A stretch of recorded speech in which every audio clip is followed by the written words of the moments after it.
السلام علیکم ورحمۃ اللہ وبرکاتہ۔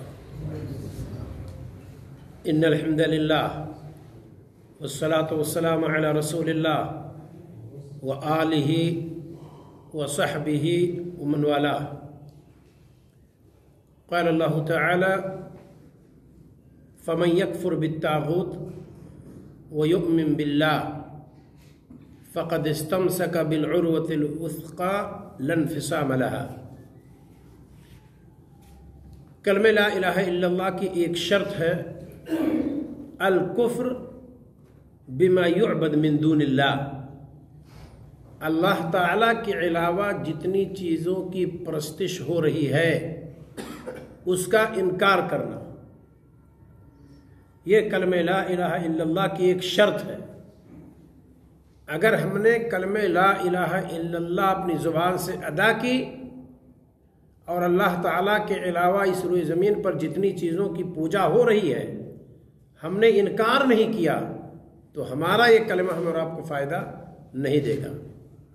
اور یہ معنی بہت اچھی طرح سے میں لا الہ الا اللہ کا معنی بتاتے وقت واضح کر چکا ہوں کہ لا الہ الا اللہ دو حصہ ہے۔ لا الہ یہ نفی ہے، یعنی اللہ تعالیٰ کے علاوہ کوئی معبود نہیں ہے، اور معبود کون ہے؟ الا اللہ، صرف اللہ۔ تو اللہ تعالیٰ کے علاوہ جتنی چیزوں کی پرستش ہو رہی ہے آپ پہلے ان کا انکار کیجئے، کیونکہ کفر جس دل میں ہو، شرک جس دل میں ہو، اس میں ایمان گھر نہیں کرتا۔ لہذا اگر صحیح ایمان اپنے دل کے اندر ہم رچانا چاہتے ہیں، بسانا چاہتے ہیں، تو اللہ تعالیٰ کے علاوہ جتنی چیزوں کی پرستش ہو رہی ہے سب کا ہم انکار کریں۔ عیسیٰ علیہ السلام کی پوجا کرتے ہیں، اب خواہ وہ بیٹا سمجھیں اللہ تعالیٰ کے لیے اور اللہ کو باپ سمجھیں، اور مریم علیہ السلام کو ان کی ماں سمجھیں، عیسیٰ علیہ السلام کو 3 میں کا 1 یا 2 میں کا 1 یا تنہا ان کو اللہ کہیں، یہ سب شرک ہے اور سب کفر ہے۔ اس کی ہمیں اور آپ کو نفی کرنی ہے۔ عزیر علیہ السلام کی پوجا کرتے ہیں لوگ، اس کی ہمیں نفی کرنی ہے۔ بہت سارے دیوی دیوتاؤں کو دیگر لوگ پوجا کرتے ہیں، اس کی ہمیں نفی کرنی ہے، اور ایمان لانا ہے صرف اللہ پر کہ اللہ تعالیٰ صرف عبادت کے لائق ہے، تب ہمارا اور آپ کا یہ کلمہ فائدہ دے گا۔ یہ کبھی نہ کہیے گا بھائی ہم اللہ تعالیٰ کے پرستار ہیں، ہم اللہ رب العالمین کی عبادت کرتے ہیں، ہمیں دنیا سے کیا لینا دینا ہے کون کس کی پوجا کرتا ہے۔ نہیں، ہم یہ کہیں کہ یہ غلط ہے اور اس کے بعد کہیں کہ اللہ رب العالمین صرف عبادت کے لائق ہے، وہی معبود برحق ہے۔ تو اس کو کہتے ہیں الکفر بما یعبد من دون اللہ، اللہ تعالیٰ کے علاوہ جتنی چیزوں کی پوجا ہو رہی ہے سب کی ہم نفی کریں۔ یہ اضافہ کے طور پر بعض علماء نے ذکر کی ہے، اس کو 8ویں چیز ذکر کی ہے بعض علماء نے۔ اسی کو ولا اور برا کہتے ہیں۔ ولا اور برا کا مطلب ہمیں دوستی کس سے کرنی ہے اور ہمیں دشمنی کس سے کرنی ہے، یہ بھی اسلام کا ایک حکم ہے۔ پتہ چلا کہ ایک سچے مسلمان کے ساتھ جو آپ کا تعلق ہے وہی تعلق آپ کا ایک یہودی اور عیسائی کے ساتھ ہے، ایسا نہیں ہونا چاہیے۔ جو اللہ کا دشمن ہے وہ ہمارا دشمن ہے، جو ہمارے نبی کا دشمن ہے وہ ہمارا دشمن ہے، جو اللہ کے کلام کا دشمن ہے وہ ہمارا دشمن ہے، جو مومنین کا دشمن ہے وہ ہمارا دشمن ہے۔ ایسا نہیں کہ کوئی اللہ تعالیٰ کو گالی دے، رسول صلی اللہ علیہ وسلم کی شان میں گستاخی کرے، صحابہ کرام کو گالیاں بکتا پھرے اور ہم اس سے دوستی اور یاری بنائے پھریں، پھر اس کا مطلب کہ ایمان میں کمی ہے۔ تو اس چیز کو جاننا ضروری ہے کہ ولا اور برا کیا چیز ہے، دوستی اور دشمنی کیا چیز ہے، کس بنیاد پر دوستی ہوگی، کس بنیاد پہ دشمنی ہوگی، اس کو ہم جانیں۔ نن مسلم سے معاملات میں کوئی مسئلہ نہیں، یہود و نصارہ کے ساتھ نبی صلی اللہ علیہ وسلم نے معاملات کیے، معاہدے کیے، تجارتیں کی، آپ نے تجارت کیجیے، پارٹنرشپ ان کے ساتھ کام کیجیے، کوئی مسئلہ نہیں ہے۔ پڑوسی ہے، پڑوسی کے حق کو ادا کیجیے، وہ مہمان بن کر کے آ جائیں ان کی مہمانداری کیجیے، سب کا اسلام حکم دیتا ہے۔ اسلام یوں ہی لڑنے کا کسی کو حکم نہیں دیتا ہے، لیکن انہی میں سے اگر کوئی ایسا ہو جو اللہ کو گالی دے، انہی میں سے کوئی ایسا ہو جو ہمارے نبی صلی اللہ علیہ وسلم کی شان میں گستاخی کرے، تو وہاں گستاخ کی جب آپ ضیافت کریں گے، اس کی تکریم کریں گے، تو کہا جائے گا کہ الکفر بما یعبد من دون اللہ، یعنی اللہ تعالیٰ کے علاوہ کی جو پرستش کی جا رہی ہے اس کا جو کفر کرنا مطلوب ہے، اس کا جو انکار مطلوب ہے، دوستی اس سے کرنی ہے جو اللہ اور اس کے رسول کا دوست ہو، دشمنی اس سے کرنی ہے جو اللہ اور اس کے رسول کا دشمن ہو۔ گویا کہ یہ پہلو ہمارے اندر کمزور ہے، اور یہ آج کی دنیا میں بہت اہم ٹاپک ہے اور بہت اہم چیز ہے۔ ایک مسلمان کو نہیں پہچانتا، سامان خریدنا ہو تو غیروں کے ہاں سے خرید لے گا، مسلمان کی دکان بغل میں ہے نہیں خریدے گا۔ یہ ولا اور برا کی ایک قسم ہے۔ اگر آپ کو دوستی مسلمان سے تو ہر اعتبار سے اس سے دوستی ہونی چاہیے کہ وہ مالی اعتبار سے آگے بڑھے، اخلاق و کردار میں آگے بڑھے، دینداری میں آگے بڑھے، ہر اعتبار سے مسلمان کے بارے میں ہم اور آپ کو سوچنا ہوگا۔ دوسری یونینوں کو آپ دیکھیے، دوسری یونین کے لوگ کیسے کام کرتے ہیں۔ بعض جگہوں پر میں نے باہر ملکوں میں دیکھا ہے کہ اگر ایک کیرلا کا ہوٹل کہیں موجود ہو، کھانے کے وقت میں آپ دیکھیں گے کہ دنیا بھر کے کیرلا کے لوگ وہاں کر کے کھانا کھاتے ہیں، اور یوں ہی رہن سہن میں آپ دیکھیں گے تو اس علاقے میں کوئی کیرلا کا نظر نہیں آئے گا۔ اس کو یونین کہتے ہیں۔ اگر ایک آدمی کہیں تجارت سے جڑا ہوا ہے تو اپنے ہزاروں لوگوں کو تجارت سے جوڑ لے گا۔ تو یہ چیز بہت اہم ہے۔ اسلام معاملات کرنے سے نہیں روکتا، لیکن اگر کوئی دشمنی کرتا ہے تو اسلام اس سے برات ظاہر کرنے کی ہمیں اور آپ کو حکم دیتا ہے۔ اب کوئی اللہ کو گالی دے، رسول صلی اللہ علیہ وسلم کو گالی دے، ہم اس سے اقتصادی معاملات میں ہاتھ بٹائیں، اسلام اس کا حکم نہیں دیتا ہے۔ آپ اس کے ساتھ دوستی و یاری کیجئے جو اللہ اور اس کے رسول کا دوست و یار ہو۔ نن مسلم کی دو قسمیں، ایک مسلمان ہے، ایک نن مسلم وہ ہے جو ابو طالب کے کیٹیگری کا ہے، ایک نن مسلم وہ ہے جو ابو جہل کے کیٹیگری کا ہے۔ ابو جہل کے ساتھ معاملہ ہمارے نبی صلی اللہ علیہ وسلم کا کیا تھا، اور ابو طالب کے ساتھ ہمارے نبی صلی اللہ علیہ وسلم کا معاملہ کیا تھا۔ ابو طالب پوری زندگی ہمارے نبی صلی اللہ علیہ وسلم کے ساتھ رہے، اور ہمارے نبی صلی اللہ علیہ وسلم ان کے ساتھ رہے۔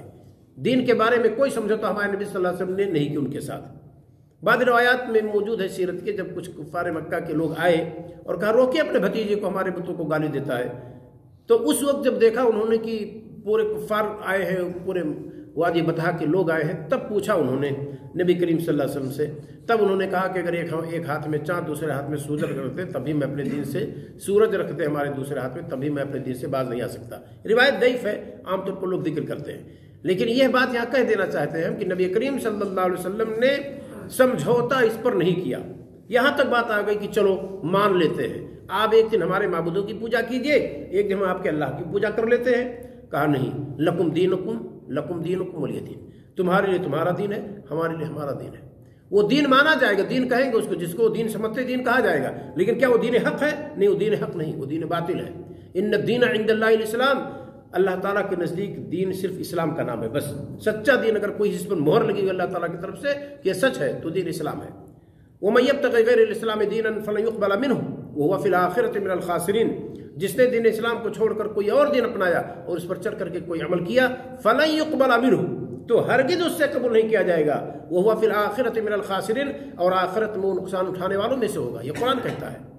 وَقَدِمْنَا إِلَى مَا عَمِلُوا مِنْ عَمَلٍ فَجَعَلْنَاهُ هَبَاءً مَنْثُورًا، اللہ تعالیٰ نے کہا کہ کفار کو میں پہلے بتا چکا ہوں کہ جو کچھ انہوں نے کیا ہے اس دنیا کے اندر ہم اسے گرد و غبار بنا کر دیں گے۔ وَلَا نُقِيمُ لَهُمْ يَوْمَ الْقِيَامَةِ وَزْنًا، بروز قیامت ان کے لیے ہم کوئی میزان ہی نہیں قائم کریں گے۔ تولا تو کھرا کھوٹا جاتا ہے نا کہ کیا کھرا کیا کھوٹا ہے، یہ تو مومن کا عمل ہے، اور جو کفر پر مرے گا اس کا کچھ نہیں تولا جائے گا، اس کا صرف ایک راستہ ہے، وہ جہنم کا راستہ ہے بس۔ یہ اللہ رب العالمین کا ارشاد ہے کہ وَلَا نُقِيمُ لَهُمْ يَوْمَ الْقِيَامَةِ وَزْنًا، قیامت کے دن ہم ان کے لیے میزان ہی نہیں قائم کریں گے، ایک راستہ بس۔ جب آپ کو پتا ہے کہ پورا مال کھرا ہے تو اس کو تولنے کی ضرورت کیا ہے؟ آپ کو پتا ہے کہ پورا مال کھوٹا ہے تو اس کو پرکھنے کی ضرورت کیا ہے؟ تو اللہ تعالیٰ کو پتا ہے، اس نے بتا دیا پہلے ہی پیغام میں کہ فَجَعَلْنَاهُ هَبَاءً مَنْثُورًا، گرد و غبار بنا دیں گے ان کے عمل کو۔ اور اگر کوئی شخص اسی دنیا کے اندر نیک عمل کرتا ہے، جیسے بھکمری ہے، اس لاک ڈاؤن کے ایام میں بہت سارے غیر مسلم لوگوں نے بھی لوگوں کو کھانا پیش کیے، بہتر ویوہار ہے ان کے، بہتر کیریکٹر ہے۔ خود ابو طالب کے مسلک کے لوگ بہت سارے موجود ہیں جو مسلمانوں کے ساتھ گالی گلوچ کی بات نہیں کرتے، مسلمانوں کو دیش نکالا کی باتیں نہیں کرتے۔ ایسے لوگوں کے تعلق سے اسلام نہیں کہتا کہ آپ اسے لڑیے جھگڑیے۔ جو لوگ سارے غیر مسلموں کو کے تعلق سے یہ باور کرنے کی کوشش کرتے ہیں کہ اسلام سب کو ایک ڈنڈے سے ہانکتا ہے، بالکل غلط ہے۔ اسلام ان کے ساتھ نمٹنے کی کوشش کرتا ہے جو اسلام سے نمٹنے کی کوشش کرتے ہیں، ورنہ اسلام غیر مسلم اگر پڑوسی ہو تو اس کے حق کو ادا کیجیے، مہمان بن کر آئے تو اس کے حق کو ادا کیجیے، اور پریشانی میں مبتلا ہو تو اس کو پریشانی سے نجات دلائیے۔ چرند پرند کیڑے مکوڑے بلی اور کتے کے ساتھ نیک ویوہار کرنے میں فی کل کبد رطبۃ اجر، ہر ذی روح کے ساتھ نیکی کرنے میں اجر ہے، تو یہ تو انسان ہے، یہ تو آدم سے پیدا ہوا ہے، یہ تو ہمارا انسانی بھائی ہے، اللہ تعالیٰ نے بنی آدم کو تکریم بخشی ہے، پھر اس کے ساتھ بھی حرمتی کی بات اسلام کیوں کر سکتا ہے؟ تو جو لوگ نہیں سمجھتے ہیں اسلام کو یہی کہتے ہیں۔ تو اسلام نے دو رویہ اپنایا ہے، دیکھ لیجیے۔ ہمارے نبی صلی اللہ علیہ وسلم کے ساتھ ابو طالب پوری زندگی رہے، ہمارے نبی صلی اللہ علیہ وسلم کی بھی کوشش رہی کہ آخری عمر میں بھی وہ کلمہ پڑھ لیں، گرچہ اللہ تعالیٰ کی طرف سے نہیں لکھا تھا انک لا تہدی من احببت ولکن اللہ یہدی من یشاء، اے نبی آپ جس کو چاہے ہدایت کی توفیق نہیں دے سکتے، اللہ تعالیٰ جس کو چاہتا ہے ہدایت کی توفیق دیتا ہے۔ بہرحال کان من آخر کلامہ انہ علی دین عبد المطلب، بخاری کی روایت ہے کہ ابو طالب کا آخری کلمہ یہ رہا کو دین عبد المطلب پر جائیں گے۔ نبی کریم صلی اللہ علیہ وسلم کی کوشش تھی، اور ایک ابو جہل کا گروپ ہے جو نبی کریم صلی اللہ علیہ وسلم کے ساتھ ہمیشہ ہاتھ پائی کی باتیں، چیچے تو میمے کی باتیں، مسلمانوں کو ذلیل کرنے کی باتیں، رسول صلی اللہ علیہ وسلم کی توہین کی باتیں۔ ابو جہل کے کیٹیگری کے لوگ کیا کرتے تھے؟ بدر میں مارا گیا ابو جہل، اور جب کلیب بدر میں ڈالا گیا تو نبی کریم صلی اللہ علیہ وسلم نے پوچھا کہ ہمیں جو ہمارے رب نے وعدہ کیا تھا ہم پا گئے، کیا تم سے جو وعدہ کیا تھا تمہارے رب نے تم پائے کہ نہیں پائے؟ عمر رضی اللہ تعالیٰ نے کہا کہ وہ تو مردہ ہوں تو سن نہیں سکتے۔ کہا اب وہ زیادہ جانتے ہیں تم سے جو میں کہہ رہا ہوں۔ یہاں ایک مسئلہ ہے، بہت سارے لوگوں نے اس کو دلیل بنا کر کے کہ مردوں کو پکارا جائے، مردے سنتے ہیں۔ دیکھیے غور کیجیے نبی کریم صلی اللہ علیہ وسلم کی عبارت پر، وہ اس وقت زیادہ جانتے ہیں جو میں تم سے کہہ رہا ہوں، یعنی تمہارے بالمقابل وہ زیادہ جانتے ہیں۔ یعنی اب ان کو یقین ہو چکا ہے کہ محمد صلی اللہ علیہ وسلم جو کہہ رہے تھے کہ برزخ کی دنیا ہے، مریں گے، بھگتیں گے، وہ دیکھیں ہم بھگت رہے ہیں۔ کیوں؟ کیونکہ پریکٹیکل طور پر وہ نمٹ رہے ہیں۔ ملک الموت آئے ہوں گے، سوال جواب ہوا ہوگا، اب جہنم کی کھڑکی کھلی ہوگی، اب دیکھتے شعلے آ رہے ہوں گے، اب ان کو یقین ہو چکا۔ اسی کو آپ نے فرمایا کہ وہ اس وقت تم سے زیادہ جانتے ہیں جو میں کہہ رہا ہوں کہ حق ہے۔ تو ہمارے نبی صلی اللہ علیہ وسلم نے دونوں کے ساتھ اسی طرح سے تعلق رکھا، اور جس نے آپ کے ساتھ دوستی کی آپ نے اسے دوستی کا ہاتھ بٹایا، اور جس نے آپ صلی اللہ علیہ وسلم کے ساتھ دشمنی کی، اللہ کی توہین کی، نبی کی رسالت کا انکار کیا، مسلمانوں کو ذلیل کیا، مسلمانوں کو قتل و غارت گری کی، مسلمانوں کو تحت دیگ کیا، ان کو ظلم و ستم کی چکی میں پیسا، تو ان کے ساتھ اسلام وہی بیوہار کرتا ہے۔ ورنہ یہ کہنا کہ ولا برا کا مطلب اسلام میں یہ ہے کہ سب کو ایک ڈنڈے سے ہانکا جائے، ایسا نہیں ہے۔ آخری بات، اس ولا و برا کا مطلب یہ نہیں کہ آپ لوگوں سے نہ ملیے جلیے، نہیں، لوگوں سے ملیے جلیے۔ خود مسلمانوں میں بہت قسم کے لوگ ہیں، بہت افکار و نظریات ہیں، ملیے آپ، پر بیکنگ آپ کے پاس چاہیے، آپ کے پاس سپورٹ چاہیے، آپ کے پاس نالج چاہیے، تب آپ مل سکیں۔ یہ نہیں کہ پتہ چلا آپ گئے ملنے کسی کو گفتگو سے دینی گفتگو کرنے، معلوم ہوا کہ آپ دینی اعتبار سے خود پھسل گئے۔ عبداللہ بن مسعود رضی اللہ تعالیٰ عنہ کا قول بخاری نے ذکر کیا رحمہ اللہ نے کہ خالط الناس ودینک لا تکلمنہ، لوگوں سے ملو جلو پر اپنے دین کو مجروح مت کرو۔ دین کیا ہے؟ کتاب و سنت کو آپ مانتے ہیں، آپ کتاب و سنت پر ڈٹے رہیے، دنیا بھر سے آپ گفتگو کیجیے، دنیا بھر کے پروگرام کو آپ سنیے، سب کو آپ سنیے، آپ کے پاس ٹائم ہے تو، لیکن اپنے دین کو آپ مجروح نہ کیجیے۔ یہ مطلب ہے کہ آپ لوگوں سے ملیے جلیے لیکن اپنے دین کو مجروح نہ کیجیے، کہ آپ لوگوں سے ملیں، اس سے اسلام انکار نہیں کرتا ہے، لیکن آپ کا دین متاثر نہیں ہونا چاہیے۔ پتہ چلا آپ نے کسی کی دعوت پر امریکہ آپ نے سفر کیا، معلوم ہوا وہاں سے بہت سارے ڈال ملے، آپ پھسل گئے، بیان آپ نے دے دیا مسلمانوں کے خلاف، کہیں سے کچھ اور مل گیا، آپ نے ایک پیج کسی اور کے خلاف لکھ دیا، نہیں، ایسا نہیں ہونا چاہیے۔ یہ تو دین مجروح ہو گیا، یہ تو آپ جاہو حسمت پا کر کے گمراہ ہو گئے، یہ تو آپ نے پیسے کے ریل پیل کو دیکھ کر کے آپ گمراہ ہو گئے، آپ تو سیدھے راستے ہٹ گئے۔ اس کو نہیں کہا جائے گا کہ آپ نے کلمے کے اس شرط کو آپ نے پوری کی۔ کیا ہے وہ؟ الکفر بما یعبد من دون اللہ، اللہ کے علاوہ جتنی چیزوں کی پرستش ہو رہی ہے اس کا انکار کرنا، اس پر ہمیں اور آپ کو ڈٹے رہنا چاہیے۔ اسی بات کو اللہ تعالیٰ نے سورہ بقرہ کی اس آیت 256 نمبر میں کہا ہے کیا؟ فَمَن يَكْفُرْ بِالطَّاغُوتِ، جس نے طاغوت کی نفی کی، اللہ کے علاوہ جتنی چیزوں کی پوجا ہوتی ہے سب طاغوت ہے۔ ہاں وہ راضی ہیں تو وہ بھی جہنم میں رہیں گے، نہیں راضی ہیں تو جہنم میں نہیں جائیں گے۔ یہ نہیں کہ کسی نے ایک انسان کی پوجا آپ شروع کر دیجئے، کسی قبر پرست کا مقبرہ میں کسی پکے موحد کو آپ دفن کر دیجئے، لوگ وہاں پوجا کریں تو جہنم میں چلا جائے گا، ایسا نہیں ہوتا۔ عزیر علیہ السلام کے لوگ پوجا کرتے ہیں وہ جہنم میں چلے جائیں گے؟ نہیں۔ مریم علیہ السلام کے لوگ پوجا کرتے ہیں، عیسیٰ علیہ السلام کے لوگ پوجا کرتے ہیں، فرشتوں کو لوگ کہیں بیٹیاں مانتے ہیں، کہیں لوگ پوجتے ہیں، تو کیا نعوذ باللہ ان کے ساتھ جہنم میں جائیں گے؟ نہیں۔ جو راضی رہے گا اس سے وہ جائے گا، جو عابد اور معبود دونوں راضی رہے وہ جائیں گے، اور جو نہیں راضی ہے وہ ایسا اس کے ساتھ ایسا نہیں ہوگا۔ تو فَمَن يَكْفُرْ بِالطَّاغُوتِ وَيُؤْمِن بِاللَّهِ، جس نے طاغوت کی نفی کی اور اللہ پر ایمان لایا، فَقَدِ اسْتَمْسَكَ بِالْعُرْوَةِ الْوُثْقَىٰ لَا انفِصَامَ لَهَا، تو اس نے ایسے مضبوط کڑے کو تھاما ہے اب کہ ٹوٹنے والا نہیں ہے۔ کب؟ جب اللہ کے علاوہ جتنے چیزوں کی پوجا ہو رہی ہے نفی کیجئے اور صرف اللہ کو عبادت کے لائق آپ سمجھیے، تب آپ کا ایمان مضبوط ہوگا۔ یہ بھی صحیح ہے وہ بھی صحیح، پتہ نہیں کون صحیح ہو جائے قیامت کے دن، بھائی ایسی باتیں بھی مسلمان کہتے ہیں۔